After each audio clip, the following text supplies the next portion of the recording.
ಈ ವೆಗ್ನೆಸ್ಡೇ ಬಂತು ಅಂದ್ರೆ ಇದು ಹಾಕೊಳ್ಳ ಅದು ಹಾಕೊಳ್ಳ ಅನ್ನೋದ್ರಲ್ಲೇ ಕಳೆದೋಗುತ್ತೆ.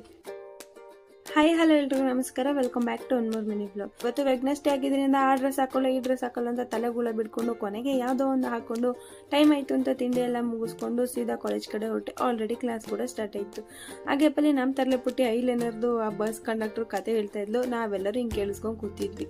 ಅದ್ರ ಮಧ್ಯೆ ಇವಳೇನೋ ಡ್ರೆಸ್ ಆರ್ಡರ್ ಮಾಡಬೇಕು ಅಂತ ನಮ್ಮ ಹತ್ರ ಸಜೆಷನ್ ಕೇಳ್ತಾ ಇದ್ಲು. ಮನೇಲಿ ಕನ್ನಡಿ ನೋಡಿ ಸಾಲದು ಅಂತ ಕಾಲೇಜಲ್ಲೂ ನೋಡ್ಕೊಳ್ಳಿ ಅಂತ ಹಾಕಿದ್ರು ಅಂತ ನಾನು ನಮ್ಮ ಕುಳ್ಳಿನೂ ಒಂದು ರೌಂಡ್ ಹೋಗಿ ಪೋಸ್ ಕೊಡ್ಕೊಂಡು ಮಧ್ಯಾಹ್ನ ಊಟ ಟೈಮ್ ಆಯಿತು ಅಂತ ಊಟಕ್ಕೆ ಬಂದ್ವಿ.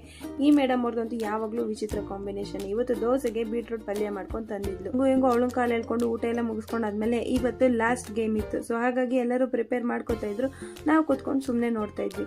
ಇವತ್ತು ಪಜಲ್ ಗೇಮ್ ಅಂತೂ ತುಂಬಾ ಇಂಟ್ರೆಸ್ಟಿಂಗ್ ಆಗಿತ್ತು. ಅವ್ರದ್ದೆಲ್ಲ ಗೇಮ್ ಮುಗಿಸಾದ್ಮೇಲೆ ಒಂದೆರಡು ಪಜಲ್ಸ್ ನ ಇಟ್ಕೊಂಡು ನಾವು ಅವನ್ನೆಲ್ಲ ಸಾಲ್ವ್ ಮಾಡ್ಕೊಂಡು ಕೂತ್ಕೊಂಡ್ವಿ. ಹಂಗೂ ಹಿಂಗೂ ಗೇಮ್ಸ್ ಗಳನ್ನೆಲ್ಲ ಮುಗಿಸ್ಕೊಂಡಾದ್ಮೇಲೆ ನಾವು ಸೀದಾ ಮನೆ ಕಡೆ ಹೊರಟ್ವಿ. ಮನೆಗೆ ಬಂದು ಸ್ವಲ್ಪ ಹೊತ್ತಿದ್ದು ಫ್ರೆಶ್ ಅಪ್ ಆಗಿ ನಮ್ಮ ಮನೆಯವ್ರೇನೋ ಬಟ್ಟೆ ತಗೋಬೇಕು